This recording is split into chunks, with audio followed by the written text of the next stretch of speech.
바치오리다. 아멘. 다 같이 묵도하심으로 낮 예배를 함께 드리겠습니다.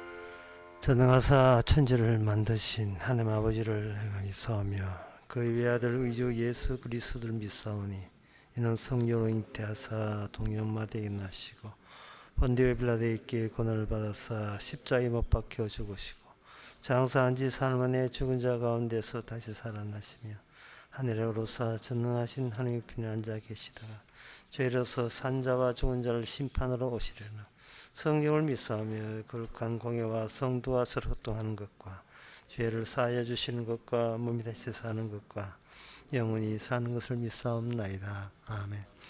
우리 능력 되신 하나님께 높이 노래하며 야곱의 하나님께 즐거이 소리할지어다. 시를 엎으며 소구를 치고 아름다운 수금의 비파를 아울지어다. 하나님 아버지, 천국에서 영원히 찬송하는 것을 저희들에게 이 지상에서 벌써 시작해 해주심을 감사합니다. 지옥 속에 살면서도 천국의 삶이 되도록 성령께서 도와주시옵소서. 예수님의 이름으로 기도합나이다. 아멘. 교동문 3번입니다.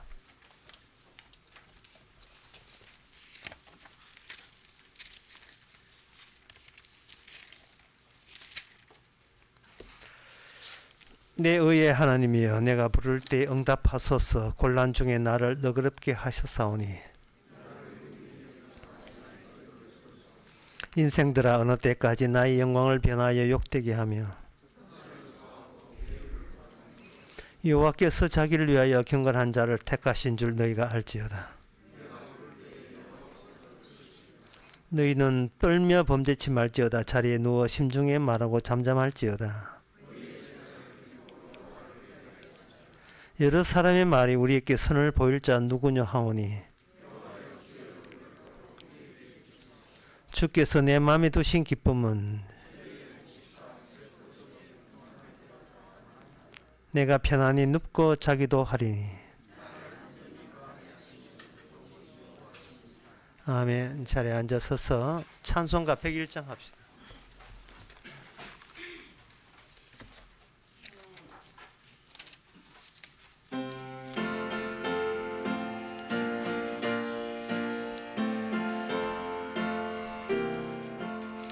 천지에 있는 이름 중 귀하고 높은 이름, 나시기 전에 지으신 구주의 이름에서 주 앞에 내가 엎드려 그 이름 찬송함은 내 귀에 들린 말씀 중 귀하신 이름의 수. 주 십자가에 달릴 때 명패 쓰인 대로 저 유대인의 왕이요 곧 우리 왕이시라. 주 앞에 내가 엎드려 그 이름 찬송함은 내 귀에 들린 말씀 중 귀하신 이름의 수. 지금도 살아 계셔서 언제나 하시는 일, 나 같은 죄인 부르사 참 소망 주시도다. 주 앞에 내가 엎드려 그 이름 찬송함은 내 귀에 들린 말씀 중 귀하신 이름의 숨. 주 예수께서 영원히 어제나 오늘이나 그 이름으로 우리에게 참 복을 내리신다. 주 앞에 내가 엎드려 그 이름 찬송함은 내 귀에 들린 말씀 중 귀하신 이름의 수. 아멘. 이 시간 다 함께 기도하실 때 윤덕기 집사님 기도하시겠습니다.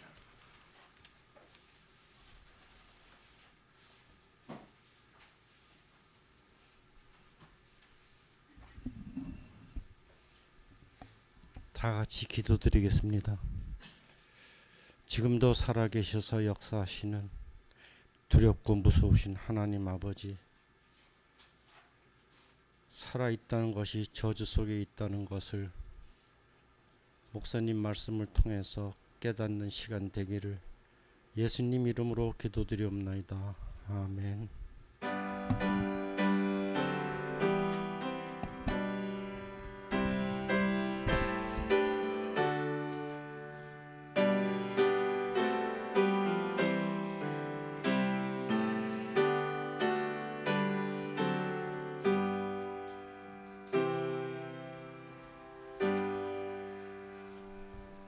이 시간 광고 시간입니다. 새 책이 나왔습니다. 복음과 다른 복음이라는 책 한번 구경해 보시기 바랍니다. 다른 광고 없으면 찬송가 349장 하겠습니다.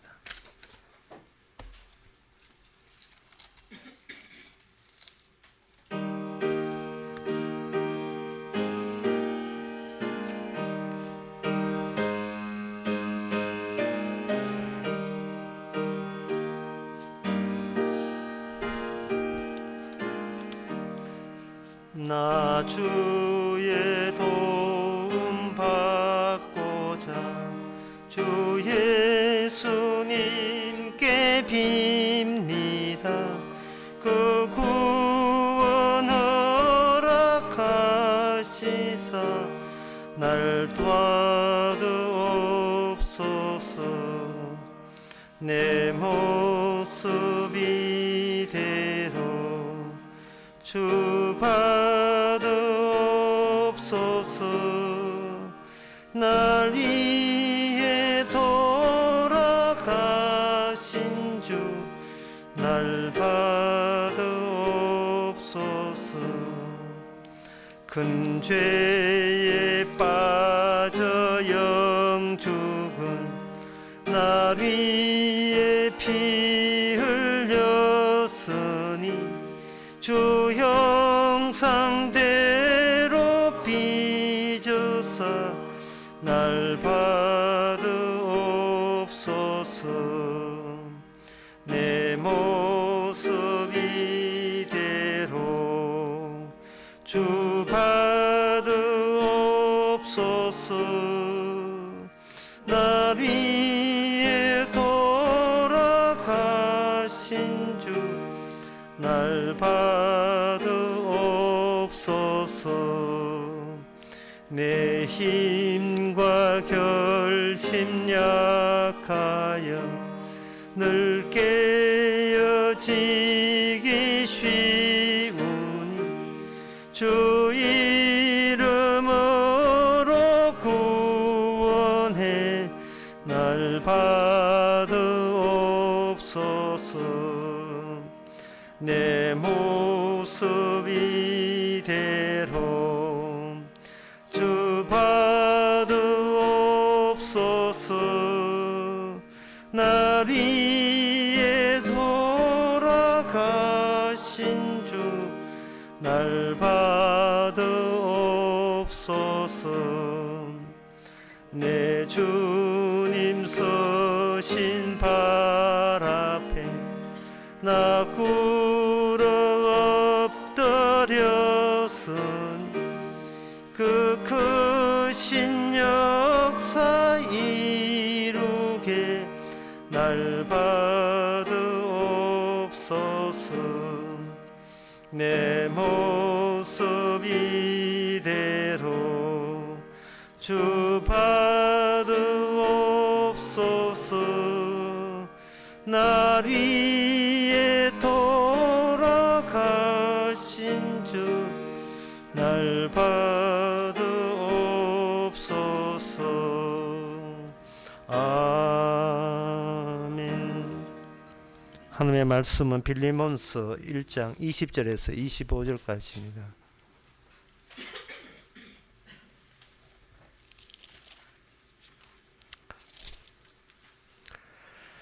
오 형제여, 나로 주 안에서 너를 인하여 기쁨을 얻게 하고 내 마음이 그리스도 안에서 평안하게 하라. 나는 내가 순종함을 확신함으로 내게 섰노라. 너가 나의 말보다 더 행할 줄을 아노라. 오직 너는 나를 위하여 처소를 예배하라. 너희 기도로 내가 너희에게 나아가게 하여 주시기를 바라노라.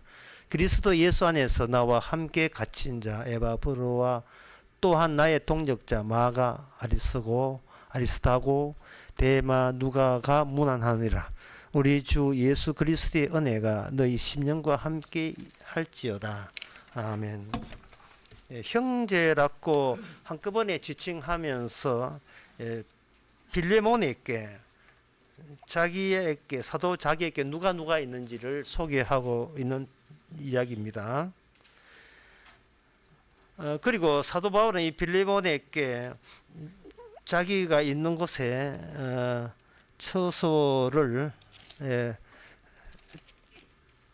자기를 위해 처소를 예배하라 하는데, 그만큼 여기 주보 있는 대로 보시게 되면 허물 없는 사이로 지냈다는 뜻입니다. 에바브로가 현재 처한 상태에 대해서 빌레몬이 알려줍니다. 사도와 함께 갇혀 있다고 말합니다. 빌레몬은 그 당시 골로새에서 살고 있습니다. 에바브로에 대해서 잘 아는 사이입니다. 왜냐하면 에바브로라는 사람은 사도의 편지를 골로새까지 전달한 전달자이기 때문에 그렇습니다. 에바브로는 골로새 교회뿐만 아니라 라오디게와 교회와 히에라폴리 교회도 담당했던 사역자입니다. 그런데 히에라폴리, 라오디게와 골로새서 지금의 투르키의 내부 지역에 한 곳에 모여 있어요. 김천, 상주, 구미 이렇게 모였듯이 그렇게 고장소에 모여 있는 겁니다. 여기에 누가도 같이 언급되어 있는데, 마가 아리스타고 데마 누가도 있는데, 아리스타고는 끝까지 사도 바울과 함께한 사람이고 데마는 중도 탈락한 사람이고 누가는 누가복음과 사도행전 쓴 사람입니다. 마가는 한때 사도와 결별했지만 다시 사도에게 돌아온 사람입니다. 지금은 형제 아닌 자도 있고 현재였던 사로 있는 자도 있는데 다시 형제 된 자도 있는데, 그리고 변함없이 형제로 끝까지 간 사람도 있습니다. 자, 형제를 형제답게 하는 그 공통점이 뭡니까? 자꾸 이렇게 묻게 되는데, 그것은 바로 오순절날 성령이 임해서 그렇습니다. 이 말은 여기에 나와 있는 이 명단, 이거는 그냥 보통 그렇고 그런 일반인입니다. 일반인이 사도에게 형제라고 호칭을 받는 것은 공통적으로 그들이 모두 성령을 받았기 때문에 그렇습니다.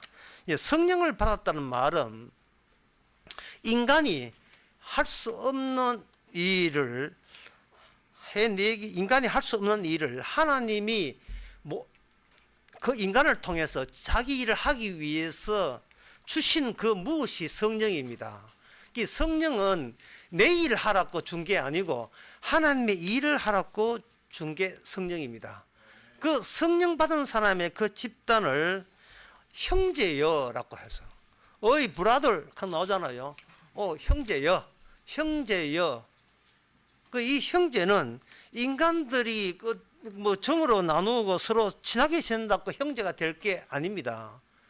형제라고 부르는 그조차도 이게 누구 일이냐? 하나님의 일입니다. 그러면 그 하나님의 일을 인간이 해내면 되지 않겠느냐? 예, 그럴 수는 없습니다. 인간은 하나님의 일을 해낼 수가 없어요. 마태복음 19장에 보면 주께서 하시는 말씀이 하나님의 일을 이렇게 정의하고 있습니다. 19장 26절에 보면 사람은 할 수 없어되 하나님은 하신다 라고 정의되어 있어요. 하나님의 일을 사람은 반드시 끌어당겨서 사람이 하지 못하는 일이기 때문에 그게 하나님의 일이 된다는 거예요. 사람이 한평생 살아가는 게 자기 일로 얘기잖아요. 그러면 그저 성령이 없는 사람이죠. 내가 한평생 살아가는 것이 나의 일이 아니고 하나님의 일이었다. 그러면 성령 받은 사람입니다. 성령 받은 사람의 특징은 하나님의 일은 중단되지 않고 이어지기 때문에 내가 굳이 능력도 없는 내가 내 일에 관여할 건 아무것도 없는 겁니다. 하나님의 일을 이렇게 한 이유가 있습니다. 그 이유가 이게 주보의 끝에도 나와 있지만 주보 중간에 로마서 8장 29절 하나님이 미리 아신 자들로 또한 그 아들의 형상을 본받기 위해서 미리 정하셨으니 이는 그로 많은 형제 중에 맏아들이 되게 하심이라. 예수님이 맏아들 되는 것이 사람의 일이 아니고 하나님의 일이라면 그 맏아들과 같이 운명을 같이 해야 될 영원히 천국에 살게 될 형제도 이거는 사람의 일이 아니고 하나님의 일이 되는 겁니다. 그게 바로 사람이 해내지 못했지만 하나님이 하시는 그것을 표현할 때 그 눈에 보이는 인간들을 대할 때 오 형제요, 오늘 본문 말씀처럼 오 형제요라고 이야기할 수가 있어요. 그러면 여기서 우리가 알아야 될 것은 여러 가지가 있는데요. 그건 뭐냐 하면 일반 사람인데 일반 만남인데 그게 어떻게 해서 형제가 될 수 있느냐, 형제로 전환될 때 하나님은 어떠한 방식으로 형제로 전환시키느냐는 그 방법에 관한 문제. 그 전에 우리가 알아야 될 것은 왜 인간은 서로 교회에서 친하게 지나면 왜 그걸 형제라고 할 수 없느냐, 그 이유를 알아야 돼요. 형제님, 자매님 붙어 있지만 그게 형제도 아니고 자매도 아니에요. 그냥 붙일 적당한 명칭이 없어서 갖다 붙이는 겁니다. 인간의 힘으로서는 이게 형제 자매가 될 수가 없어요. 그 이유가 뭐냐 하면 인간에는 그 각자 자기 이름이 있어서 그렇습니다. 인간은 자기 이름이 있거든요. 근데 인간의 자기 이름은 하나님께서 인정하지 않습니다. 왜냐하면 인간은 자기가 이름 붙이기 전에 이미 단일 이름이 집단적으로 붙여져 있어요. 그게 아담입니다. 흙입니다. 이름은 갖다 붙인다고 이름 되는 것이 아니고 그 사람의 확정된 운명이 내용이 포함되어서 붙여지는 이름이 이름이에요. 어제 이름하고 오늘 이름 달라지면 안 되거든요. 그 사람이 태어나서 죽을 때까지 한결같이 한 방향으로 운명이 정해질 때 어떤 네가 나이가 40이 되든 50이 되든 달라지지 않는 그 성질, 성격, 그걸 전체를 압축해서 그 사람이 이름이 돼야 돼요. 그게 바로 흙이라는 이름입니다. 태어났다는 말은 네가 흙이 되어서 태어났다는 말이에요. 거기 적합한 이름이 아담입니다. 이건 집단적 이름이죠. 단일 이름에 모든 이름에 속해져 있어요. 그렇게 집단적 이름이 되어야 되니까 인간들은 그게 마음에 들지 않는 거예요. 왜 나의 독자적인 내 세계가 있으면 왜 안 되느냐 해서 독자적인 자기 이름을 붙이죠. 물론 자기가 붙이는 게 아니고 자기 아버지가 붙이죠. 엄마가 붙이는 겁니다. 우리 가문은 특별한 가문이라 해서 가문의 이름 따라서 성 따라서 이름을 지어버리죠. 그 반칙이죠. 우리는 가문이고 자식고 할 것 없이 이미 태어났으면 이름은 하나님이 지어주는 것이지, 인간이 자기 이름을 붙인다는 것은 이거는 금방진 생각입니다. 그래서 하나님께서는 일체 인간의 독자적인 이름을 거부합니다. 그래서 형제가 되려면 이 독자적인 이름에서 과정이 단일 이름으로 전환돼야 되고, 그 첫 번째 과정이고, 두 번째는 그 단일 이름이 다른 이름으로 바뀌어야 돼요. 개인적 이름이 단일 이름으로 한번 가야 되고요, 그 단일 이름이 집단 이름으로 바뀌어져야 돼요. 내 이름은 작살나고 단일 이름, 흑이라는 이름으로 전환돼야 됩니다. 그 전환돼야 되고, 그 다음에 그 이름이 다른 이름, 주님의 이름으로 전환될 때 하나님의 형제가 됩니다. 누가 내 모침의 형제냐? 그래서 사도행전 4장 12절에 다른 이름으로 구원받을 이름을 너한테 준 적이 없다. 구원이라는 것은 뭐냐 하면은 내 이름, 내게 주어진 운명이 내한테 찾아온 다른 분의 운명으로 이전하는 게 구원이에요. 그러면 그것이 인간의 힘으로서는 안 되죠. 왜냐하면 인간은 독자적인 자기 생각이 있어야 되기 때문에 안 되는 겁니다. 그래서 하나님께서 구약 때, 출애굽 때에 인간의 이름이 집단의 이름으로 바뀌는 그 과정이 홍해 건너오기, 유월절과 함께 동행하기, 이런 이야기입니다. 자기 이름을 어떻게 자기에서 떼내느냐, 그 방법은 의외로 간단합니다.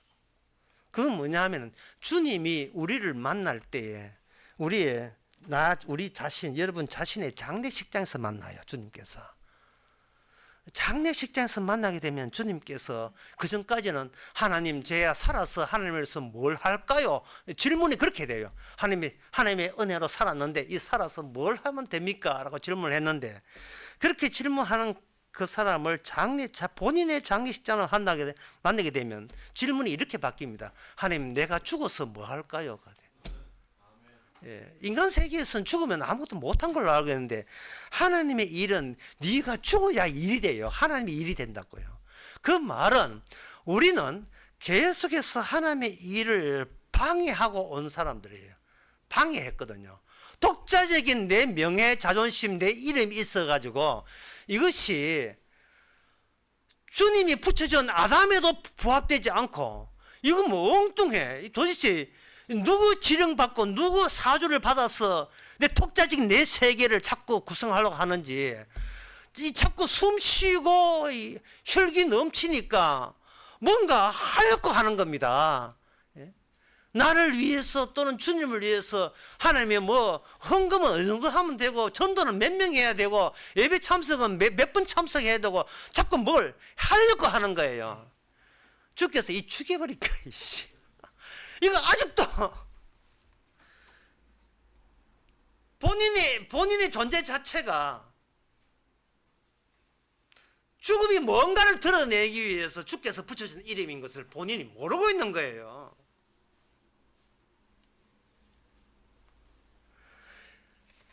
인간이 아무리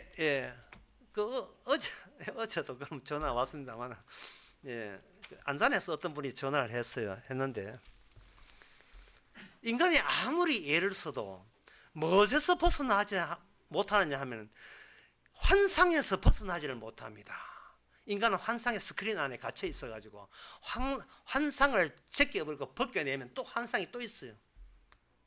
안산에서 전화하신 분이 이런 이야기를 합니다. 우리 집에 새들은 분이 계신데 그 사람이 마르크스 사상에 몰두했는데, 목사님, 그 사람에게 복음을 전하려면 어떻게 전하면 됩니까? 이렇게 이야기해요. 그래서 간만에 전화 왔고 성의를 다해서 답변을 해드린 게 도리야 싶어서 이렇게 이야기했습니다. 그러면 그 마르크스 전공한 사람에게 이렇게 이야기하세요. 그렇게 해서 경제 정의를 위해서, 노동자를 위해서 어떻게 활동하는데 백날 해봐야 죽잖아요. 그러니까 마르크스가 인간은 왜 죽는지 이야기하는 그 점을 한번 마르크스 연구한 사람한테 물어보세요. 인간은 왜 죽습니까? 죽으면 아무리 열심히 일했던 것이 다 헛사인데 그 허무한 것을 멈출 수가 없는데 그 이유가 뭔지 마르크스 그 전공했다는 사람한테 한번 물어보세요. 그렇게 전화한 사람에게 그 집주인한테 내가 전화를 했어요.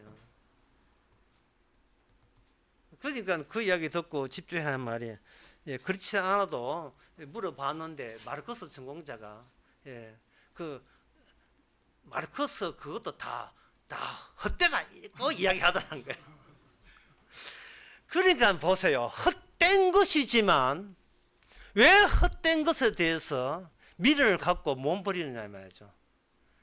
이거는 마르크스는 핑계고요. 내가 나를 못 떼서 그래요. 내가 나를 떼내지 못해서 그렇습니다. 내가 나와 이별할 수가 없어서 그래요. 이별 안 되니까 강제로 이별하는 것이 죽음이잖아요. 얼마나 친절한 하나님이십니까?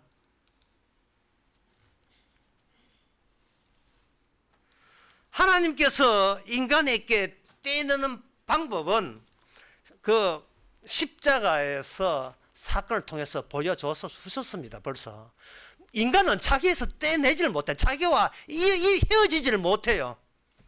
마르크스는 핑계라니까 뭐 말생 노자 다도 핑계예요. 전부 다 복음도 핑계예요. 복음도 성경도 주님도 핑계고 중요한 것은 내가 나에서 안 떨어져요. 내가 내 자신이 환상 같아. 내 자신이. 그러니까 이 성경에 나오는 이런 이 사람하고 우리하고 아무 상관도 없는 겁니다. 그러면 그걸 떼내기 위해서 주께서 먼저 그 공간 보면 십자가 이야기가 나와요. 마태복음 27장 38절에 보게 되면 이때 예수와 함께 강도 둘이 십자가에서 못 박히니 하나는 우편에 하나는 좌편에 있더라 이래 있어요. 십자가 사건을 일으키는데 3인 1조가 되는 겁니다. 예수님이 단독 십자가가 아니고 3인 1조가 되어서 십자가 사건이 형성돼요. 형제들을 모은다. 오늘 본문에 형제들을 모았지만 우리 보기는 이 존재의 군락처럼 보이죠. 주의 일은 존재의 군락이 아니고 사건의 군락이에요. 십자가 사건이 터졌던 이게 투르키든 그리스든 이게 예루살렘이든 어떤 지역이든 관계없이 십자가 사건이 터진 지역들을 군락을 모아보니까 오 브라들 오 형제가 되는 거예요.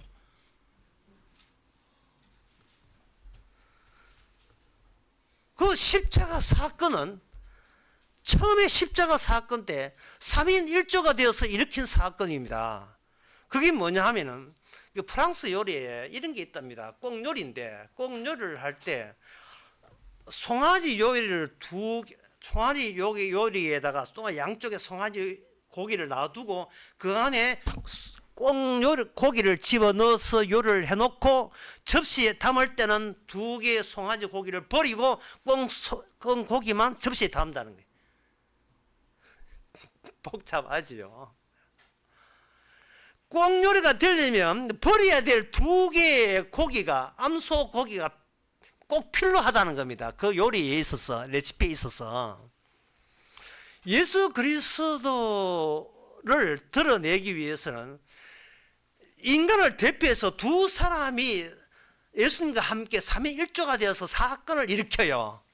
그러면 예수님만 부각되면서 나머지 둘은 그 사건에서 보조로 내려앉는 거예요. 보조로 내려앉는데 그 보조 중에 하나가 뭐냐? 한쪽은 천국 가고 한쪽은 지옥 가는 겁니다. 이게 십자가 사건이에요. 내 이름이 내게서 내가 주인공이 될 수 없다는 것을 인식시키는 사건이 터져야 돼요. 예수님과 결합해서 예수님만 돋보이고 나는 뒤로 빠지는 사건이 일어나줘야 돼. 우리 심령 속에. 마태복음 그 25장에 마지막 심판 이야기가 나오는데요. 25장 그 32절에 보면 모든 민족을 그 앞에 모으고 각각 분별하기를 목자가 양과 염소를 분별한 것 같이 하여 양은 그 오른편에 염소는 왼편에 두리라 이렇게 되어 있어요. 그 드라마 같은 데 보면 그 시어머니 될 사람이 그 자기 아들 장가 보는 걸 염두에 둬가지고 먼저 사전에 아가씨한테 단독 만나면서 사전에 심사를 하는 대목이 나옵니다. 그 커피점에 아가씨 딱 불러내가지고 시어머니가 아주 매섭게 생긴 턱이 뾰족한 매섭게 생긴 시어머니가 딱 아가씨를 째려보죠. 조심스럽게 운을 뗍니다. 그래 아가씨는 뭐하고 부모님은 살아계시고 이렇게 저거 묻다가 제일 결정적인 질문이 그래 아가씨는 내 아들을 어떻게 생각해? 아가씨는 내 아들을 어떻게 생각하지? 이렇게 물어요. 그 대목을 보면서 그 아주 매섭게 좀 못되게 생긴 시어머니 그 뾰족한 턱을 가진 그 시어머니가 그 묻는 대목을 보면서 마태복음 16장 13절이 불현듯 생각났어요. 불현듯입니다. 예수께서 제자들에게 이르시되 그래 너희는 나를 어떻게 생각하느냐. 아가씨 내 아들을 어떻게 생각하지?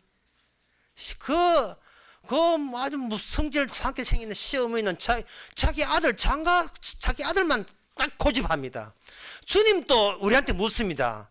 그래 근데 너희들은 나를 어떻게 생각하지? 이게 왜 중요한 질문이냐. 마태복음 25장에서 마지막에 전 민족을 심판할 때 딱 질문이 이 하나밖에 없어요. 너희는 나를 어떻게 생각했느냐? 오른쪽이냐 왼쪽이냐 양이냐 염소냐? 그 뒤에 마태복음 25장 여러분 잘 아시다시피 내가 어려웠을 때 목마랐을 때 배고팠을 때 네가 내한테 어떻게 해줬는가. 이거 주님의 고집이에요. 이건 주님은 이것밖에 몰라요. 내가 몸이 아픈지 감기 걸리는지 지금 통장에 돈이 떨어지니 아무 관심도 없습니다. 주님께서는 주님 통장에 돈이 하나도 없어요. 그래 아가씨 그래? 그러면 그래 통장 떨어졌는데 그 내 아들은 어떻게 생각해? 이 시어머니 못된 시어머니 지 아들밖에 생각 안 해.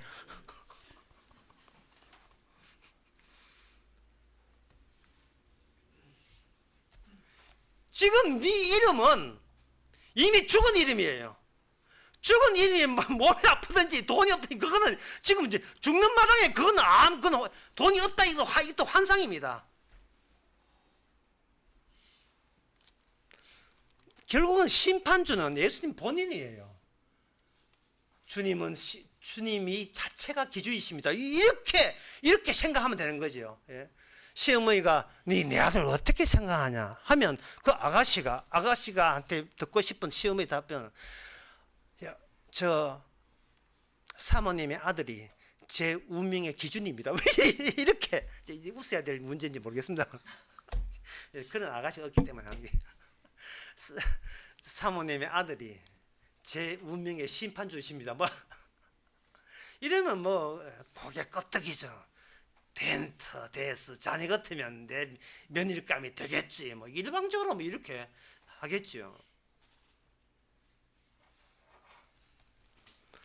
예수님께서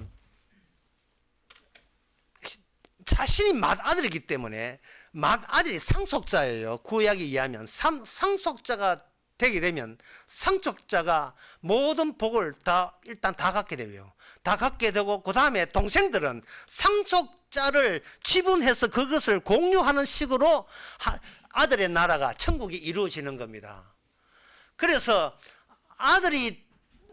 아들을 어떻게 생각하느냐가 동생들과 그 아들 되시는 주님과 동일한 생각을 지니고 있을 때 나의 패밀리, 나의 형제라고 이야기할 수 있는 거예요. 이 작업은 이거는 하나님의 일이기 때문에 우리는 못해요. 우리가 아무리 노력해도 주님의 형제로 가족으로 들어갈 재주는 없습니다. 그러면 어느 쪽이냐? 주님 쪽에서 이것을 실시를 하죠. 그 십자가에서 삼인이 한조가 되어 십자가 사건이 일어날 때 그 십자가 사건이 고린도후서 13장에 의하면 그 십자가 사건은 조금 더 멈출 생각이 없고 역사 끝날 때까지 그래 밀어붙입니다. 그래서 고린도후서 13장 5절에 보면 너희가 믿음이 있는 게 너희 자신을 시험하고 너희 자신을 확정하라. 예수 그리스도께서 너희 안에 계신 줄을 너희가 스스로 알지 못하느냐. 그렇지 않으면 너희가 버리운 자니라. 너희가 버리운 자니라 한 거예요. 너는 버림받아서 너는 탈락이야 하는 일이 되려면 먼저 십자가 사건이 연속적으로 멈추지 않고 십자가 사건의 군략을 이룬다는 조건 하에 이것이 가능하거든요. 십자가 사건은 마태, 마가, 누가, 요한복음에 나와요. 하지만 이 사도 바울의 편지는 그 이후입니다. 이후까지 누가 하나님께 채택된 자냐, 누가 버림받을 자냐, 주께서는 십자가 사건을 멈추지 않고 계속 밀어붙이는 거였어요. 예. 공간보험에서 사도 바울까지 그걸 빌드업이라 합니다. 축구에서 수비로부터 밀어붙여 공격까지 밀어 올리는 거예요.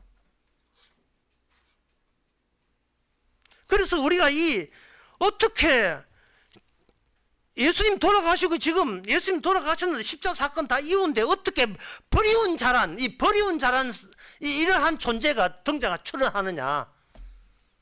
그걸 알기 위해서는 바로 그 마태, 마가, 누가, 요한복음에서 주께서 자기 이름을 자기에서 자기를 떼내지 못한 자에게 주께서 어떻게 슬그머니 다가가서 그 작업을 하는지 그걸 살펴볼 필요가 있죠. 그 작업이 요한복음 13장의 4절에 너무나 잘 나와 있습니다. 함축돼서 나와 있기 때문에 많은 설명이 필요할 텐데요. 예, 이걸 우리 감안하시고 한번 보시기 바랍니다. 13장 4절에 보면 저녁 잡수실 때에 겉옷을 가지고 수공을 가져다가 허리에 두르시고 대하여 물을 담아 제자들의 발을 씻기시며 이렇게 시작해요. 이게 사람이 본인은 누구나 단독자예요. 단독자이기 때문에 자기 허락 없이 타인이 내 신체에 접촉하는 것을 굉장히 발작을 일으킬 정도로 거부감합니다. 내 허락도 없이 당신은 당신이고 나는 난데 내 허락도 없이 당신이 왜 내 신체에 접촉하느냐.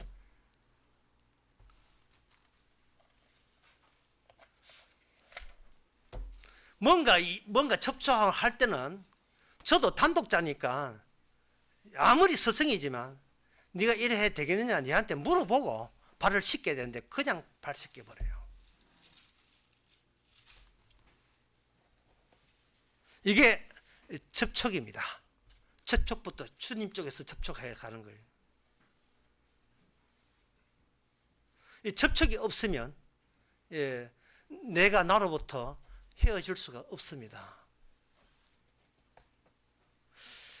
인간이 자기 자신과 함께 있다는 것은 자기께서 계속 죽기 전에 자기 속에서 환상이 계속 일어나고 있다는 뜻이거든요. 그런데 그 환상을 인간이 버릴 수가 없어요. 왜냐하면은 이 세상에 십자가 사건을 제일 싫어한 쪽이 마귀이기 때문에 그렇습니다. 귀신이 인간들로 하여금 네 독자적으로 네 인생 살아라고 계속해서 지령과 지시를 끊임없이 올려보내게 하기 때문에 내가 내 되기 위해서는 항상 내 결정으로만 내 안에 가득 차 있어야 돼요. 다른 사람이 내 허락도 없이 접촉하고 이러면 안 돼요. 기분 되게 나쁜 거예요. 12년 동안 혈우병 들린 여인이 예수님한테 가만히 와서 접촉했어요. 마태복음 9장 20절에 나온 말씀입니다. 옷가를 만졌어요. 이 말은 뭐냐? 내가 접촉할 수 없는 부위라는 것을 강조하기 위해서 옷가를 맞힌 거예요. 옷가를. 내가 접촉할 수 없는 부위라는 거예요. 요한복음 13장에서 주께서 접촉을 할 때에 베드로가, 여기서 주의할 것은 베드로가 접촉할 때 베드로의 태도와 그리고 그 이후의 태도가 완전히 달라요. 여기 13장 7절에 보면 예수께서 대답하여 가라사대 나의 하는 것을 너가 이제는 알지 못하나 이후에는 알리라. 여기서 이전과 후에를 의도적으로 주께서 나누고 있습니다. 그러면 우리가 알아야 될 것은 이후는 모르겠고 그 전에 이후를 남겨둔 상태에서 주께서 접촉했을 때 베드로가 속에 있는 자기의 속내를 유지없이 그대로 노출합니다. 뭐라고 하냐면은 발을 씻어줘야 된다. 베드로가 그러되 제 발을 절대로 씻기지 못합니다. 예수께서 대답하여 가라사대 내가 너를 씻기지 아니하면 나와 너와 상관이 없느니라. 시몬 베드로가 가로되 주여 내 발뿐 아니라 손과 머리도 씻겨 주옵소서라고 했거든. 지금 베드로가 후의 사정을 모르고 지금 당장 주께서 자기에게 접촉했다는 이 사실만 두고 자기 베드로의 본심은 뭐냐? 주께서 자기를 위해서 서비스하는 걸로 오해했습니다. 하나님이 자기를 잘되기 위해서 죄를 씻어주는 걸로 생각한 거예요.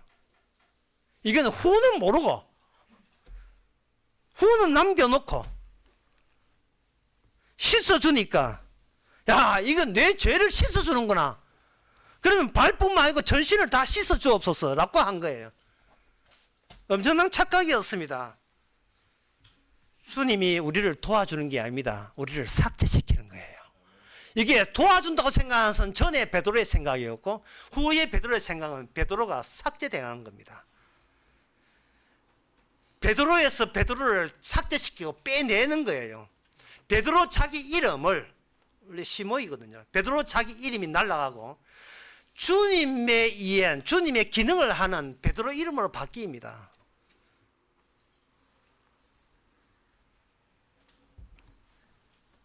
그런데 지금 문제는 그뿐만 있어서 제가 언급하는 그 말고 더 중요한 게 또 있어 남아서 하는 거예요. 여기 10절에 보면 이미 목욕한 자는 발밖에 씻을 필요가 없느니라. 참 예수님의 말씀이 참 어려워요. 자, 예수님과 대조해 봅시다. 베드로는 자기가 주인공이에요. 내 신체는 내 신체입니다. 누가 허락 없이 만지면 안 돼요. 그런데 스승이기 때문에 용담을 하는데 뭐냐 하면 네 죄를 씻어준다고 하니까 마치 한이가 씻어주는 것처럼 내 몸은 그대로 있고 외부에서 서비스 해준 걸 여겼어요. 그래서 하는 말이 내 손과 머리뿐만 아니고 전신을 다 씻어달라 했을 때 주께서 이미 목욕한 자는 발밖에 씻길 필요가 없다 했어요. 발을 씻긴다는 말은 네가 주인이 아니고 이미 내가 주인으로서 너 대신 주인인 것을 알려주기 위해서 내 주인됨을 내 안에 너를 끌어당기 위해서 내게 발 씻는 걸로 접속한 거예요. 접속. 접속하니까 생각나는 영화가 있어요. 전도의 노래. How gentle is the lake 한 노래가 있어요. 이게 A love's concert 하는 사랑의 협주가 한 노래인데 그 접속한 그 노래의 가사를 또 보면 이래 돼 있어요. 뭐냐 하면 사랑한다면 아무 문제가 없다는 거예요. 사랑하면 모든 문제가 다 풀렸다는 그런 내용이 들어 있어요. 지금 이 형제들, 사도 바울이 말하는 형제들이 되기 위해서는 그 사람이 형제들이 에바브라의 빌레몬이 오네시모가 어디에 있든지 간에 전부 다 접속돼야 되는 거예요. 사랑의 컨서트, 사랑의 협주곡이 돼야 돼요. 사랑의 협주곡. 내가 너를 사랑하는 게 아니에요. 그 사람이 나를 사랑하는 게 아니에요. 십자가의 사건에 3인의 1조가 되는 것처럼 3인 1조로 움직이는 것처럼 십자가 사건의 군략이 돼야 돼요. 사건의 군략, 존재의 군략이 아니고.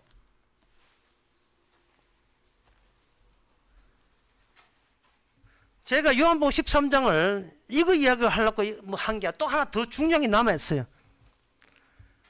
이제 후로는 네가 나에게 오는 거예요. 내가 너를 삼킬 거라는 거예요. 내가 너를 다 내 것 만들 거라는 거예요. 네 이름 말고 내 이름으로 바꿀 겁니다. 그래야 맏아들이 예속되고 맏아들이 예속돼야 천국 가는 거예요. 구원 받는 거예요. 주님의 형제가 되어야 되니까. 그런데 뭐라 하냐? 온몸이 깨끗하니라. 너희는 깨끗하냐? 다는 아니다. 다는 아니다는 거. 이게 바로 십자가 사건에서 한 강도가 탈락한 것을 의미하는 거예요. 그런데 십자가 사건에서 3인 1조가 되어서 한쪽은 구원받고 한쪽은 탈락했을 때 그때 그 사건으로 멈추는 것이 아니고 그 사건이 성령을 통해서 계속 밀어붙이는, 끝까지 밀어붙이는 거예요. 누가 버림받은 자냐? 누가 주님의 접촉에 의해서 주님 안으로 형제로 들어온 사람이냐를 그 사건이 진행하고 있는 중이라는 것을 알리는 겁니다. 이 요한복음 13장에서. 그러면 이 사건만 있느냐? 그렇지 않습니다. 마가복음 7장 26절에 7장 26절에 보게 되면 거기에 수로보니게 여인이 나와요. 수로보니게 여인이 주님 앞에 나올 때에 주님 앞에서 자기를 뭐라고 하냐? 이게 귀신 들린 자거든요. 자기 어린 딸이 자기 집안에 귀신 들었어요. 자기 집안에 귀신 들었다는 말은 그 여인이 자기 딸에게 어떻게 해결책이 없으니까 이거는 자기가 귀신을 이길 수 없다는 사실을 그대로 고백합니다. 자기가 귀신을 이겼다면 자기가 해결하죠. 도저히 자기가 해결할 수 없어요. 그러면 인간이 귀신 들었다는 말은 무슨 말이냐? 더 이상 인간이 인간 이기를 포기해야 된다는, 이거는 하나의 현실의 징후로서 받아들였어요. 여인이. 내가 귀신 들린 인간은 더 이상 인간을 할 수 없다. 그러면 뭐냐? 나는 인간보다 더 못한 게 뭐냐? 죄지 뭐예요. 죄예요.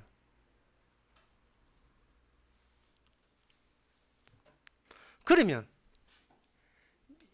그 당시 많은 유대인들이 자기 구원받기 위해서 성경적 용어들을 한차 온것 다 짊어졌어요. 뭐 여호와, 율법, 천국, 뭐 온 약속의 땅, 하나님의 순종, 회개, 뭐 금식, 성전, 온갖 용어를 다 집어 가져왔지만, 얼마나 종교적 사회입니까? 왔지만 그 모든 것이 뭐냐? 내가 여전히 하나의 인간이라는 것을 유지한 채 그 용어들을 사용한 거예요.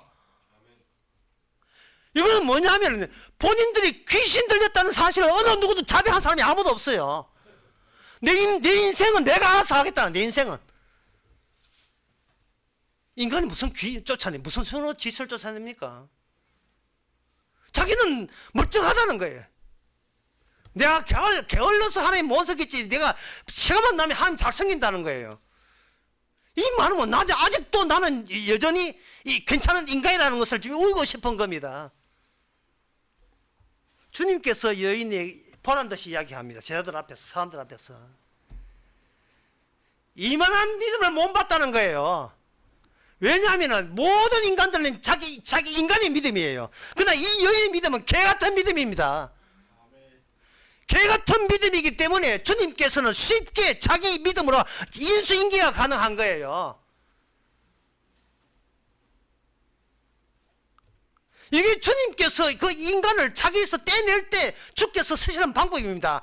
귀신을 갖다 집어넣는 게, 귀신을 갖다 집어넣는 게. 귀신 마에서 매일 환상이, 매일 환상. 매일 생각하는 것이 다른 목량, 다른 욕망으로 바꾸치게 하는 것 외에는 아무것도 할 거 없어요. 인간은.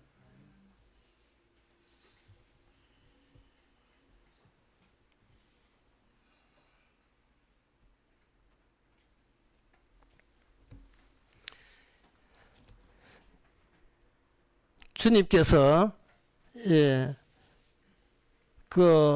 이렇게 친절하게 그 여인에게 귀신이 나가게 함으로써 비로소 정작 내가 원하는 자녀는, 내가 진짜 천국의 자녀는 자기 자신이 누군가를 분명히 아는,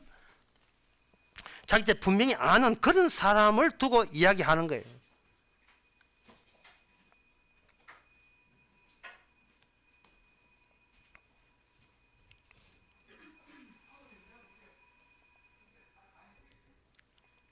그런데 이 마가복음 7장에서 우리가 또 놓치면 안 되는 이유가, 이제부터 여러분 좀 참아야 돼요.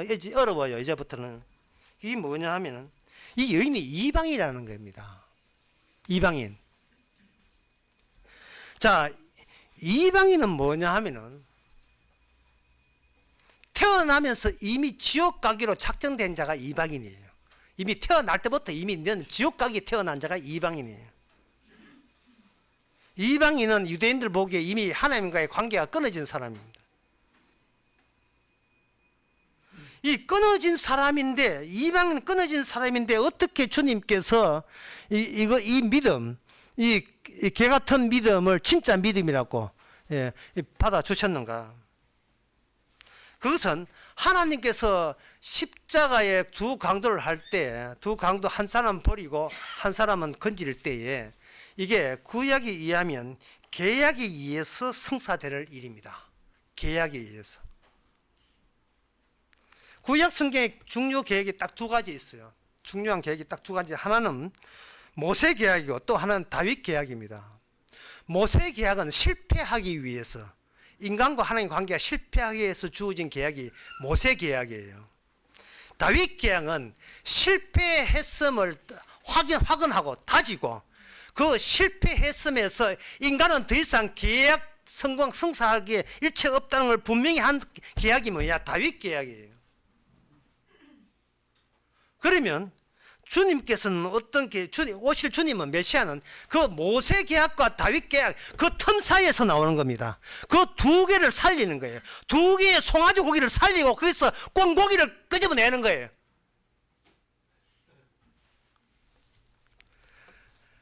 다윗 계약을 알았다 해서 나는 다윗 계약을 알았으니까 나는 구원받는다는 걸 일체 주께서는 허락하지 않았습니다.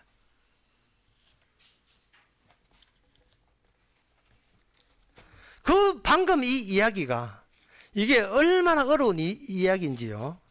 이게 갈라디아서 4장에 사도 바울은 이 빌드업해서 점점 더 빌드업해서 더 한쪽에서 이야기하고 있어요.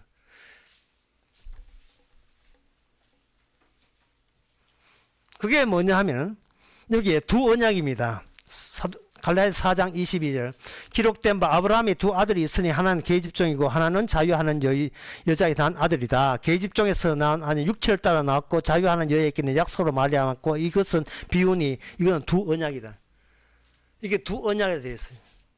한쪽은 엄마가 땅에 있는 엄마에서 태어났고 한쪽은 하늘에 있는 엄마 예루살렘에서 나온 엄마. 예루살렘이라 하는 것은 다윗 언약에 준해서 나온 소개된 어머니입니다.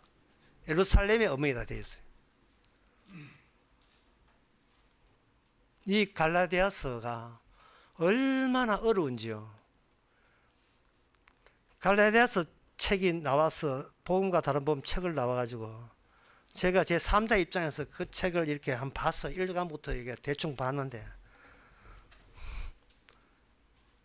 꼭 이렇게 어렵게 해야 속이 시원했냐 할 정도로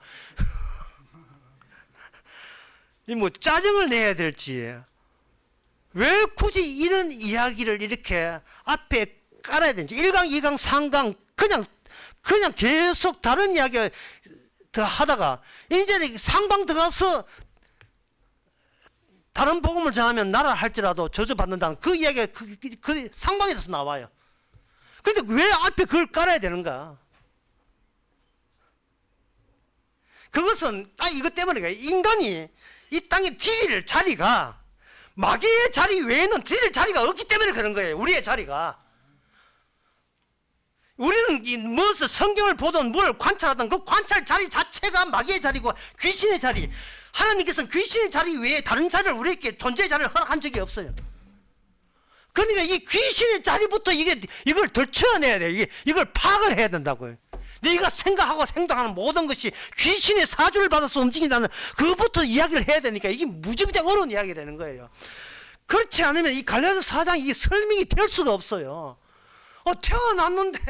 태어났는데 이게 육체로 태어났지. 네 태어날 때 육체 갖고 있었지. 예, 지옥 가라. 이게 무슨 이야기입니까 이게?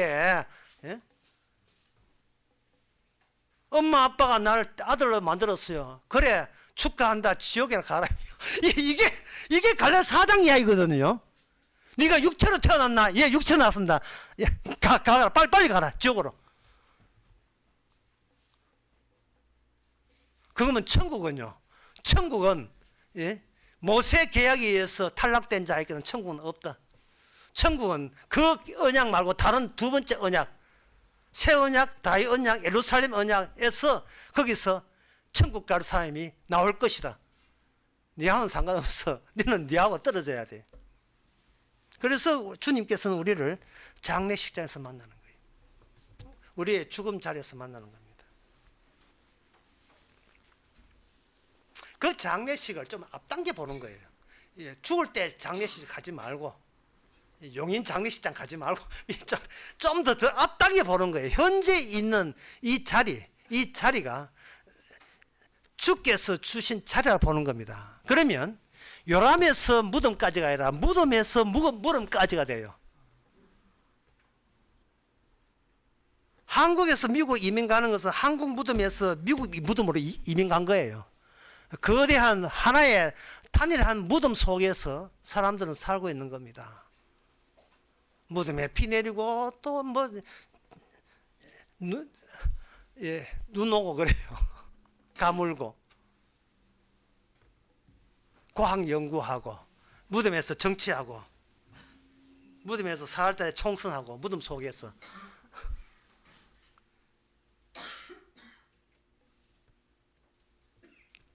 이 갈라디아서 4장을 설명을 할 필요가 있는데요. 여기서 뭐냐 하면은 사람이라 하는 것은 일단은 사람도 아닌데 사람으로 하는 것은 비유로 사용하기 위해서 인간도 아닌 걸 흑인 걸 인간이라고 잠시 했다는 거. 잠시 그렇게 인간으로 불러준다는 거예요. 두 아들이 태어났다. 두 비유가 태어났다. 이래 되는 겁니다. 두 아들인데 누가 보기에는 둘 다 똑같은 아들이에요. 그런데 성경을 뭘 묻는가? 출신 성분을 묻는 거예요. 그 사람이 태어나서 얼마나 훌륭하냐, 얼마나 착실하냐, 얼마나 바르게 사느냐, 얼마나 가정적이냐 일체 묻지 않습니다. 네 배우의 네와 연결한 케이블이 어느 쪽에 박혔느냐를 묻는 거예요. 케이블이.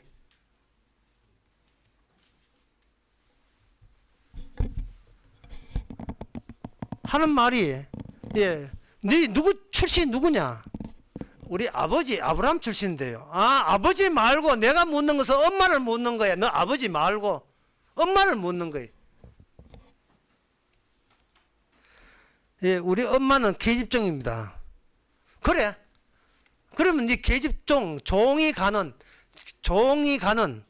예, 율법의 종이 가는 곳을 내가 예, 영원히 마련해 두었다. 그게 지옥이다. 이 되는 거예요. 그 다음에 또 아들이었어요. 너는 누구한테 낳는가? 우리 엄마는 우리 아버지의 본부인 사라한테 낳는데요. 진짜 사라에 낳았습니다. 제대로 이야기해. 너 사라가 너 낳았어 안 낳았어? 안 낳았습니다. 바로 그거예요. 사라는 아기를 못 낳는 자예요. 노체를 못합니다.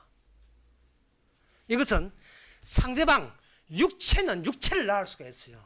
인간의 육체로 낳지 못한 인간을 낳아서 그들만 천국 보내겠다는 하나님의 계산입니다. 전략입니다. 그러면 엄마는 딴 데 있어요. 엄마는 뭐냐? 다윗 언약이 완성되는, 다윗 계약이 완성되는 그 완성처가 바로 우리의 영원한 천국의 어머니가 모치 되는 겁니다. 당연히 예수님이죠. 여기서 우리가 정리해야 될 것은 뭐냐 하면 계약이라는 사실이에요. 계약.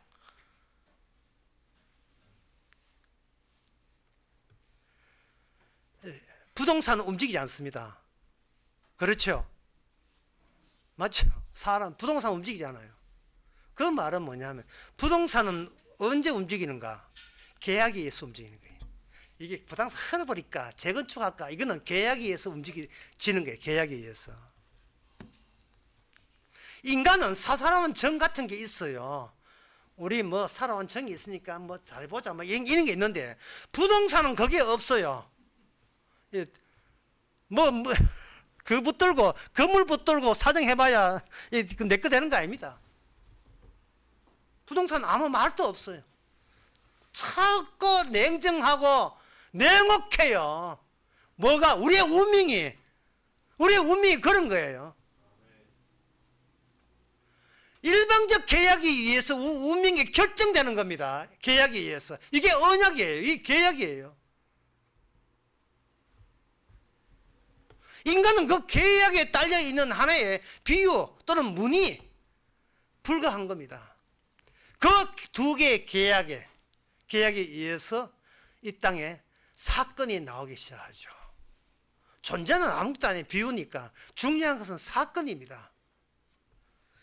사도 바울이 말하기를 너는 나의 형제라 하는 것은 주님의 사건, 하나님의 계약에 준해서 사건들이 일어난 거예요. 그러니까 그들이 훌륭하고 여기 빌레몬이고 이 오네시모가 훌륭했어가 아니라 주께서 이끌어내신 확정된 계약에 의해서 사건이 사건대로 현실을 환상과 대결해서 진짜 현실을 환상을 뚫고 나오는 그 모습을 보고 오 브라더라고 오 형제라고 얘기하는 거예요. 주님의 확정된 그 계약에 의한 확정된 운명이 지금도 멈추지 않고 환상을 추방하고 진짜 백이 현실로서 우리에게 이렇게 다가선 것이 바로 너희들이라고 편지하고 있는 겁니다.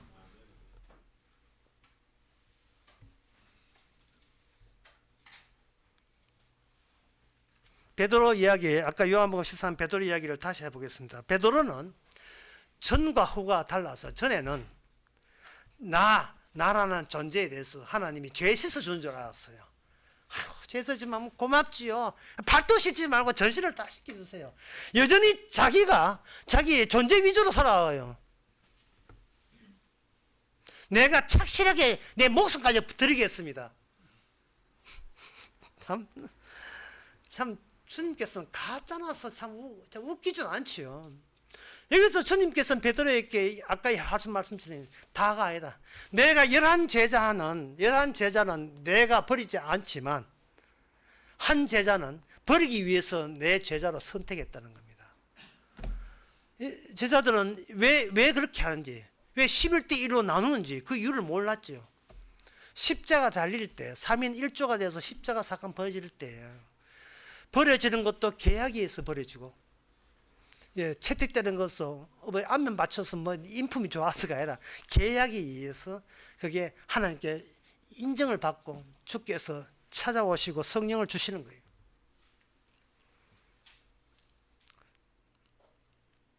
따라서 그 계약에 의하면 십자가 사건에 의해서 이미 그 세 사람은 다 죽었습니다. 강도 둘도 죽고 예수님도 죽었어요. 이거는 CCTV 한번 까봐요. 죽었어요. 세 분 다 죽었어요. 문제는 그 중에 한 분이 부활했다는 게 부활했지요. 그러니까 죽는 그 순간은 세 분 다 죽었어요. 하지만 세 분 다 죽었지만 죽은 그 예수님의 죽음 사건을 통해서 기존에 있던 살아있는 인간이 짜낸 모든 환상과 환상의 연쇄순환 것이 죽음을 통해서 뚫고 나와버린 거예요. 살아있는 것이 환상이고 죽은 것이 진실이라는 거예요. 이게 진리라는 게. 죽음이 진실이에요. 죽음이 살아있는 거예요. 살아있는 게 죽고 죽음만이 살아있는 거예요. 그래 죽음만이 살아있어야 이게 주님의 말씀의 심판이 아직도 우리에게 유효한 겁니다. 너는 나를 어떻게 생각하노? 주님은 심판주잖아요. 그러면 너는 살아있는 거고 넌 나를 어떻게 생각하노? 당신 생각할 여유 없어. 난 내 생각하기도 바빠. 그러면 지옥이나 가라. 이게 마태복음 25장에 나온 심판의 모습입니다. 모든 일을 할 때 주께서 주신 사건, 3인 십자가 사건에 우리가 초대받은 거예요. 모든 일에 대해서 먹든지 마시든지 무엇을 하든지 십자가 사건의 재현입니다. 그럴 때 십자가 사건에 다시 한번 들어감으로써 그동안 우리를 지속하게 괴롭혔던 것이 있어요. 그게 뭐냐? 내가 만든 환상입니다. 어제는 이렇게 살았지만 내일은 잘 살아야지. 지난 5년 동안 이렇게 망했지만 5년 뒤에는 한 보란 듯이 멋있게 한 봐, 내가 이게 성공했잖아. 그런 환상들, 그 환상들, 주님의 장례식, 나의 장례식에서 그것은 다 거짓된 마귀가 장난친이라는 사실이 밝혀질 것입니다. 여러분, 살아있으면서 뭘 할 걸 생각하지 마시고 이미 죽은 자로서 이제 어떻게 해서 죽은 자로서 죽어가고 있으면서 뭘 할 것인가? 그것은 환상을 매일같이 제거하시면서 진리가 확정된 계약의 조건에 의해서 진리가 그대로 적용되어 있다는 것을 나타내는 증인으로 살면 되는 겁니다. 주께서 우리에게 접촉할 때에 인간들은 모두 환상을 전부 다 환상을 쳐다보고 있어요. 전부 다. 예? 전반전에 2대1 이거 요르단 이거 전에 우리 4대1 이게 왜 이카나 이거 예? 이렇게 지는 게 아닌가? 후반전 돼 가지고 이 조규성 그것도 못 넣고 한 골 못 넣고 전부 다 환상을 쳐다보고 있어요. 예? 제가 지금 중계방송 하는 건 아니지 안 봤지만 그래가 나 비기 놓고 그래 16강에서 일본 안 만나면 당이야. 역시 작전이 멋들이 맞아 떨어서 뭐 이렇게 하죠. 환상 쳐다보고 전부 다 거기에 쳐다보고 있을 때 주께서 어깨를 탁탁 두드려요. 나와. 몰래 뒤로 빼돌립니다. 이게 접촉입니다. 접촉. 주과의 접촉. 맏아들과의 접촉. 그 환상이야. 축구 이긴 거하고 네가 무슨 관계 있는데. 손흥민이 한 골 넣는 거 네가 무슨 관계 있는데. 8강 되면 4강 하고 싶지. 4강 되면 우승하고 싶지. 우승 뭐 할 건데. 잘했다고 소고기 사물 거야. 뭐 할 거야. 나와. 진짜는 네가 내 양자라는 것과 이미 다 이루었다는 것과 이미 하늘에 앉히시니 이게 하나님의 네가 하나의 감정이 아니라 계약에 의해서 계약서 들이미면서 내가 계약을 완성자고 네가 어떤 해도 네가 모자람이 없다는 거 그것을 주께서 형제라고 사도 바울로 하여금 부르게 하는 겁니다. 예수님이 이루어진 운명이 사도 바울 운명 그 운명이 이제는 예수님이 형제라 부르는 운명으로 되는 그 상태에서 빌레몬 편지는 하나의 계시로서 오늘날 현실로서 우리에게 다가오게 되어 있습니다. 기도하겠습니다. 하나님 아버지 남들 보기에 예수님이 버려진 자처럼 보입니다만은 그게 진짜 천국 가는 길이었던 것을 저희들 이제 후에는 우리가 알게 되었습니다. 그리고 다 가는 것이 아니고 특별하게 계약된 자만 들어갈 수 있다고 확정된 이 사실에 더 이상 주님만 생각하면서 다른 생각하지 않게 하옵소서. 예수님의 이름으로 기도옵나이다. 아멘. 일어나셔서 439장 합시다.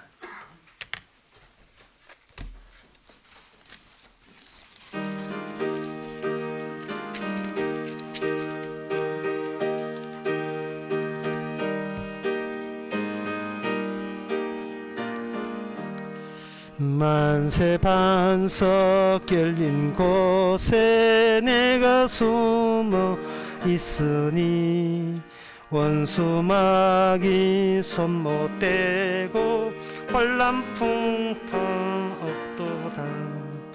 만세 반석 열린 곳에 내가 편히 쉬리니 나의 반석 구주 예수 나를 숨겨주소서.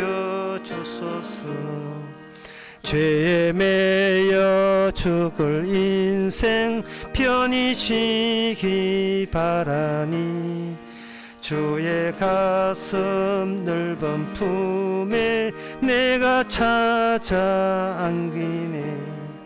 만세 반석 열린 곳에 내가 편히 쉬리니 나의 반석 구주 예수 나를 숨겨주소서. 이 땅 위에 평안 없고 기쁜 일을 몰라도 주 예수의 참사랑을 내가 이제 알았네. 만세 반석 열린 곳에 내가 편히 쉬리니 나의 반석 구주 예수 나를 숨겨주소서. 험한 풍파 지나도록 순풍으로 도우사 평화로운 피난처에 길이 살게 하소서. 만세 반석 열린 곳에 내가 편히 쉬리니 나의 반석 구주 예수 나를 숨겨주소서. 아멘. 기도합시다. 지금은 우리 주 예수의 손에봐 하나님의 거진 사랑과 성령의 충만하심이 나에서 나를 떼어놓아서 내가 환상인 것을 깨닫는 모든 성도에게 함께 있을지어다.